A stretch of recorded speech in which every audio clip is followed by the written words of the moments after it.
Assalamualaikum teman-teman, seperti biasa sebelum mulai Mimin mendoakan semoga teman-teman semua selalu dalam keadaan sehat walafiat.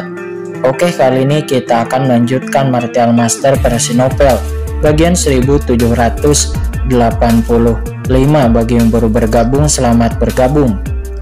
Dan bagi yang belum subscribe dulu lah agar Mimin tambah semangat lagi nih bikin videonya.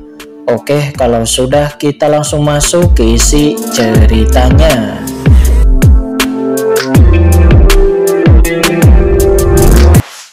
Kan sebelumnya, lalu kita bisa membukanya dan memasukinya. Berbicara tentang ini, nada bicara iblis tua Xuan Gui sedikit bersemangat. Baginya atau bagi para kultivator lainnya di seluruh tanah telantar, mereka telah menunggu momen ini terlalu lama. Apakah pusaran ruang ini dibuka oleh kekuatan melahap jiwa? Kata Qin Chen. Dia menatap pusaran angkasa di bawah dan merasakan perasaan aneh di hatinya. Pusaran angkasa di depannya jelas hanya pusaran angkasa yang mengarah ke kehampaan yang tidak diketahui. Tetapi itu bisa menelan kekuatan jiwa yang langsung saja mengejutkan Qin Chen. Tetapi Qin Chen tidak banyak berpikir dan dia akan tahu di saat melihatnya. Hahaha. Yang ini seharusnya menjadi penguasa dunia bawah Qin Chen yang bangkit di tanah telantarku, kan? Sementara Qin Chen bermeditasi di dalam hatinya, tiba-tiba tawa keras terdengar dari samping. Dan saya melihat Tuan Jia Luo Mingju berjalan dengan senyum di wajahnya dengan ekspresi hangat. Dan lalu dia menangkupkan tangannya ke arah Qin Chen di saat dia berjalan. Akan tetapi sebelum dia bisa datang, Qin Chen berjalan langsung ke arah Guilong dan yang lainnya di samping, dan pada saat yang sama tersenyum menangkupkan tangannya dan bertanya, "Saudara Guilong semuanya, harap tetap aman dan sehat. Selama tinggal di sini, kita akan bertemu lagi. Lihat, aku sangat merindukanmu." Di belakang Qin Chen, Tuan Kota Jia Luo Mingju langsung membeku sementara cahaya dingin melintas di pupil mata leluhur iblis bayangan di sampingnya. "Aku telah melihat saudara dunia penguasa bawah Qin Chen, saudara Seribu Tulang, saudara Xuan Gui, dan juga saudara Suesa." Di depan Qin Chen, leluhur naga Guilong buru-buru menangkupkan tangannya. Dia tidak pernah menyangka bahwa Qin Chen akan mengambil inisiatif untuk menyambut dirinya. Kemudian Qin Chen mempertanyakan dua orang dari mereka yang menghilang, akan tetapi Guilong menggelengkan kepalanya karena dia benar-benar tidak tahu. Leluhur naga Guilong tersenyum kecut, dia menggelengkan kepalanya. Faktanya begitu banyak orang telah hilang begitu lama. Dia samar-samar merasakan sesuatu yang aneh dan buruk. Mungkinkah itu terjadi semacam kecelakaan? Qin Chen menengus dingin dan segera melihat ke arah para master lain dari area terlarang yang hadir. Semua orang, semua pahlawan yang berada di istana Raja Hantu hari ini semuanya adalah teman-temanku. Dan jika sampai kalian menyakiti teman-temanku, maka kalian akan berhadapan denganku. Orang ini melihat penampilan Qin Chen yang arogan, hantu gigi raksasa dan yang lainnya dipenuhi dengan kemarahan. Orang ini menganggap dirinya sebagai pemimpin di tanah telantar. Akan tetapi leluhur buaya virtual dan yang lainnya tiba-tiba merasa hangat di hati mereka ketika merasa dilindungi oleh Qin Chen. Dasar orang tidak tahu ketinggian langit dan bumi, beraninya kamu mengaku sebagai pemimpin tanah telantarku, kata hantu gigi raksasa. Dia berkata dengan dingin, "Tuanku dunia bawah, orang ini terlalu sombong, dia memiliki aura yin dan yang cukup aneh begitu dia muncul. Apakah kamu ingin bawahan ini membunuhnya secara langsung?" Kata Seribu Tulang. Dia menatap hantu gigi raksasa itu dari samping dan berkata dengan sangat tidak senang. Begitu kata-kata itu jatuh, Seribu Tulang langsung bergegas maju dan boom, niat membunuh yang mengerikan meletus langsung dari tubuhnya dan segera mewakili kemauan mengerikan tingkat atas yang terpisah meledak seperti gunung berapi menuju Raja Hantu Gigi Raksasa. Boom, di saat yang sama sabit kematian muncul langsung di tangannya dan itu menebas ke arah kehampaan di depan. Kehampaan itu seketika berosilasi dan cahaya pisau yang mengandung niat kematian yang tak berujung meledak langsung datang ke arah hantu gigi raksasa. Tidak baik. Hantu gigi raksasa tampak terkejut dan marah, tidak pernah menyangka bahwa Seribu Tulang akan melakukannya begitu dia mengatakannya. Dan dia segera menunjukkan domain kekuasaannya, melawan di depannya seperti kilat. Namun sebelum dia dapat sepenuhnya memperlihatkan domain kekuasaannya, dia mendengar suara berderak. Di bawah serangan sabit kematian, domain kekuasaannya terkoyak seperti pecahan kaca yang rapuh, dan terdengar suara ledakan. Boom! Domain kekuasaannya langsung pecah dan cahaya pedang hitam yang mengerikan menebas ke arah atas kepala hantu gigi raksasa itu. Lancang. Melihat pemandangan ini, penguasa penjara hitam di samping menus dingin, dia melangkah maju dan boom! Energi penjara hitam yang agung meletus dengan roh jahat yang mengerikan seperti binatang purba yang sedang tidur dan tiba-tiba terbangun. Diiringi dengan langkahnya ke depan, niat meninju yang bergulung-gulung bercampur dengan niat membunuh yang menggetarkan jiwa meledak secara seketika, bertabrakan dengan cahaya pedang hitam yang ditebas oleh 1000 tulang. Duar! Seketika itu dihujani dengan tinju dan pedang, meledak dengan energi. Deru disertai ledakan spiritual meledak dengan kecenderungan yang terlihat oleh mata telanjang, menyapu niat membunuh di sekitar, membentuk zona vakum tekanan negatif yang menyesakan. Dan di bawah tekanan yang kuat itu, penguasa neraka segera mundur selangkah dan cahaya dingin melintas di matanya. Nah, kamu berani menjadi serangan leluhur, kamu sangat berani, kata 1000 tulang. Dia mengangkat alisnya, roh jahatnya menyapu dan sabit kematian hendak menyerang lagi begitu bergerak. Saudaraku, tunggu sebentar. Pada saat ini sesosok buru-buru berhenti di antara kedua pihak. Semua orang adalah penguasa area terlarang di tanah telantar, dan kita semua berkumpul di sini untuk meninggalkan tanah telantar. Mengapa repot-repot membuat keributan? Lebih baik berhenti dan beri muka kepada pemimpin kota ini, kata Tuan Kota Jia Luo Mingju. Siapa kamu? Kata 1000 tulang. Dia merutkan kening. Aku adalah Jia Luo Mingju. Aku adalah penguasa kota terlantar, kata Jia Luo Mingju buru-buru menjawab. Penguasa kota terlantar, kata 1000 tulang. Dia menyipitkan matanya ke arah pihak lain. Bukan tidak mungkin untuk memberimu muka, tapi karena kamu bisa menjadi penguasa kota tanah telantar, tampaknya seluruh tanah telantar milikmu. Apakah itu yang terkuat? Ya benar, aku juga ingin merasakan apa itu kekuatan penguasa kota di tanah telantar ini. Setelah selesai berbicara, dia sama sekali tidak memberi Jia Luo Mingju kesempatan untuk berbicara. Seketika 1000 tulang mendesak sabit kematian dan menghantam bagian atas kepala dari Jia Luo Mingju. Cahaya pedang hitam itu seperti kilat dan tiba-tiba muncul di atas kepala Jia Luo Mingju. Melihat serangan yang dilepaskan oleh 1000 tulang secara tiba-tiba, pupil mata Jia Luo Mingju mengecil. Dirinya tidak pernah menyangka bahwa amarah 1000 tulang akan meledak seperti ini. Di kesempatan yang terbuka, dan ketika dia akan bereaksi, sabit kematian 1000 tulang sudah muncul di atas kepalanya dan duar. Saya melihat niat membunuh yang mengerikan yang terkandung dalam sabit kematian, dan niat membunuh yang mengepul terus menghantamnya sebelum benar-benar jatuh di atas kepalanya. Jia Luo Mingju merasakan niat membunuh yang kuat mencabiknya. Hampir saja kepalanya terbelah oleh dua serangan secara langsung.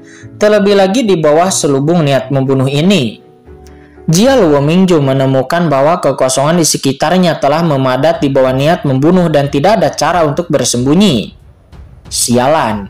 Pada saat ini Jia Luo Mingju tiba-tiba mengangkat hatinya. Jika dia tidak menahan niat membunuh yang mengerikan itu, maka dia akan terluka parah. Jia Luo Mingju langsung dilema, apakah dia harus menunjukkan kekuatannya sebenarnya atau tidak. Dalam benaknya, Jia Luo Mingju buru-buru mengeluarkan perisai hitam dan dengan panik menahannya di atas kepalanya. Perisai hitam itu langsung meledak menjadi aura yang mencengangkan dan kemudian berkata dengan cemas, "Saudara ini, aku punya sesuatu untuk dikatakan." Dengan suara keras, sebelum Jia Luo Mingju bisa menyelesaikan kalimatnya, sabit kematian milik 1000 tulang telah menghantam perisai hitam yang tiba-tiba muncul. Ada suara berderak dan perisai hitam itu langsung hancur di bawah serangan 1000 tulang. Gelombang kejut yang mengerikan membuat Jia Luo Mingju diterbangkan keluar. Dia mendengus dan dari sudut mulutnya dia mengeluarkan sedikit darah. Pada saat yang sama memanfaatkan benturan itu, sosok Jia Luo Mingju dengan cepat mundur, mencoba menambah jarak antara dirinya dan 1000 tulang. Hei, jangan katakan apa-apa. Yang paling aku kagumi dalam hidup ini adalah orang-orang yang kuat. Dan yang paling aku pandang rendah adalah orang-orang yang sombong tapi lemah. Karena Anda yang mulia adalah penguasa kota telantar, Anda pasti memiliki kultivasi yang luar biasa. Ayo, bersenang-senanglah dengan leluhur ini, kata Seribu Tulang. Dia tampak acuh tak acuh dan melangkah maju. Dalam suara itu, sabit kematian berputar-putar. Dan dengan ledakan, kekuatan domain yang mengerikan langsung menyebar menutupi dunia ke segala arah. Begitu kekuatan domain ini muncul, wajah semua orang yang hadir berubah. Domain 10.000 tulang. Sebagai salah satu dari 7 jenderal dunia bawah di bawah komando Kaisar Agung Yoming, leluhur 1000 tulang meskipun tingkat kultivasinya belum sepenuhnya pulih, tapi kendalinya atas domain jauh lebih unggul daripada hampir semua penguasa area terlarang yang hadir. Oleh karena itu, ketika domainnya menyebar, semua orang dapat merasakan kekuatan pengekangan yang mengerikan yang terkandung dalam domain tersebut. Seolah-olah sebuah gunung yang berat menekan mereka dengan keras, mencoba menghancurkan tubuh mereka. Di bawah medan domain seperti itu, kekuatan keseluruhan mereka akan sangat ditekan. 7 jenderal dunia bawah yang agung itu benar-benar tidak sia-sia. Mata penguasa penjara hitam dan leluhur Yanhun tiba-tiba menyusut dan mereka diam-diam terkejut.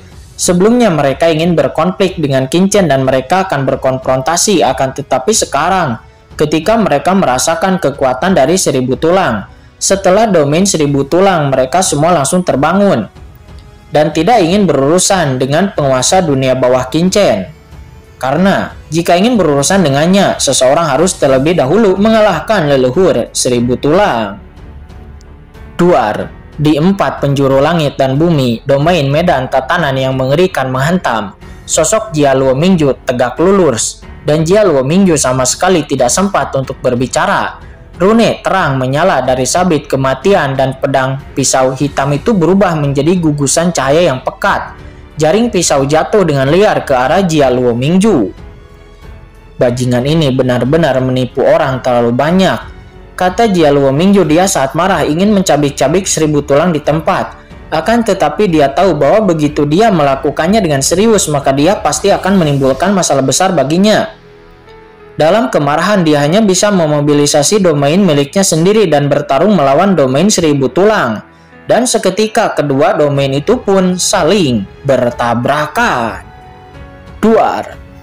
Domain keduanya bertabrakan dan domain Jia Luo Mingju tiba-tiba meledak dengan suara berderak yang menderu. Jelas bahwa mereka terus-menerus gemetar di bawah tekanan domain 1000 tulang, seolah-olah itu akan runtuh kapan saja. Pada saat yang sama, sepasang sarung tangan hitam pekat muncul di tangan Jia Luo Mingju, dan sarung tangan itu berkedip dengan cahaya hitam dan dia membombardir cahaya pedang yang menutupi langit berulang kali. Boom! Ketika tinju dan pisau bertabrakan, sosok Jia Luo Mingju terus dipaksa mundur. Setiap kali dia melangkah mundur, wajahnya akan menjadi lebih pucat. Tetapi setelah melawan ratusan pedang dalam sekejap mata, dia masih mundur lagi dan lagi. Hei, yang mulia benar-benar kuat. Anda dapat dengan mudah memblokir serangan leluhur dengan sabit kematian tingkat atas ini. Kekuatan semacam ini umumnya tidak tersedia bagi yang kuat di tahap akhir transendensi rangkap 3, bukan?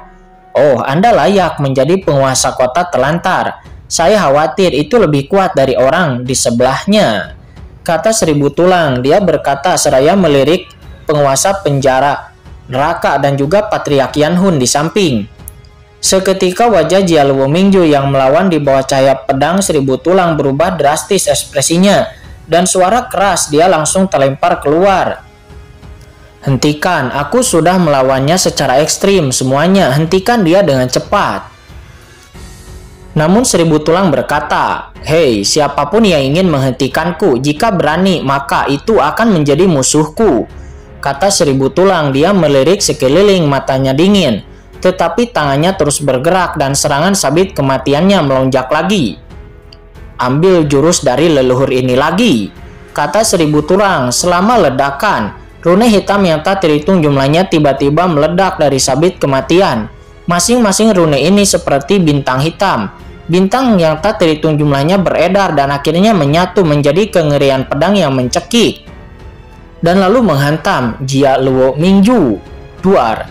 Energi pedang hitam yang mencengangkan langsung melahap Jia Luomingju mencoba memusnahkannya sepenuhnya.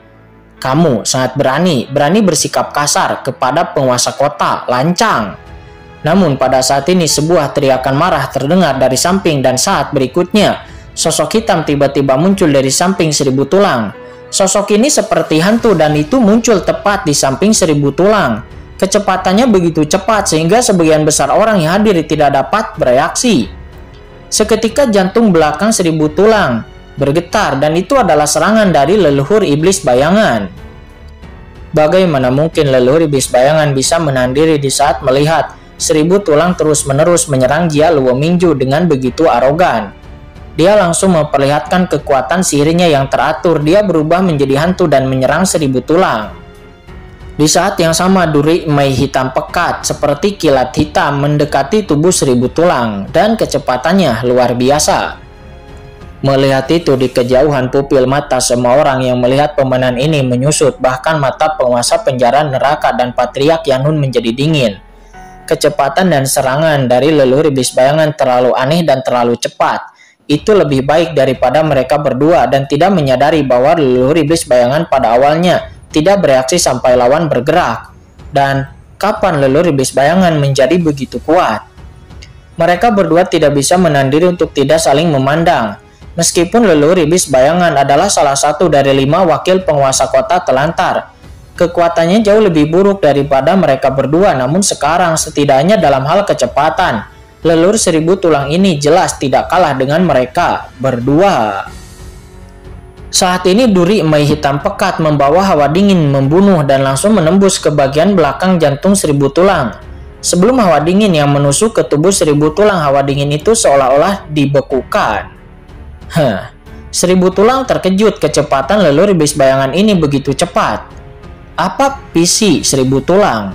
Dia bisa tahu dengan sekilas bahwa kecepatan leluhur iblis bayangan itu pasti telah mencapai puncak transendensi rangkap 3. Dan orang-orang biasa tidak akan bisa menghindarinya sama sekali. Selain itu, tusukan duri emai hitam pekat di tangan leluhur iblis bayangan itu membawa sedikit kekuatan dingin. Dan kekuatan dingin ini itu membawa hawa dingin yang membunuh. Sebelum menusuk ke tubuh Seribu Tulang itu telah membuatnya merasakan kekuatan jiwa, perasaan kaku yang samar. Tidak heran setelah ditusuk oleh leluhur iblis bayangan, Kaisar Kapak Hitam bahkan tidak bisa bergerak dan dia hanya bisa dibombardir dan dibunuh oleh Jia Luomingju. Serangan leluhur iblis bayangan ini juga ternyata memiliki serangan jiwa. Gumam leluhur Seribu Tulang, dia mengerti bahwa jika dia sampai ditusuk oleh leluhur iblis bayangan, maka daging Raja Hantu Senming yang dirinya duduki ini mungkin tidak akan dapat menahannya sama sekali. Di kejauhan melihat leluhur iblis bayangan tidak ragu untuk memperlihatkan sebagian kekuatannya untuk menyerang Seribu Tulang secara diam-diam. Jia Luomingju yang awalnya diselimuti oleh serangan Seribu Tulang sangat gembira. Sekarang di bawah krisis leluhur iblis bayangan. Jika leluhur Seribu Tulang tahu bahayanya, dia mungkin akan segera kembali bertahan dan mungkin dia akan menjadi aman. Sayang sekali leluhur iblis bayangan pasti akan memperlihatkan sedikit kekuatannya yang sebenarnya. Kata Jia Luomingju, dia mendesah dalam hatinya, jika dia bisa, dia tidak akan membiarkan leluhur iblis bayangan menunjukkan kekuatan apapun di hadapan semua orang. Karena begitu dia diperhatikan oleh penguasa neraka dan leluhur Yanhun, maka rencananya selanjutnya tidak akan semudah untuk dilaksanakan.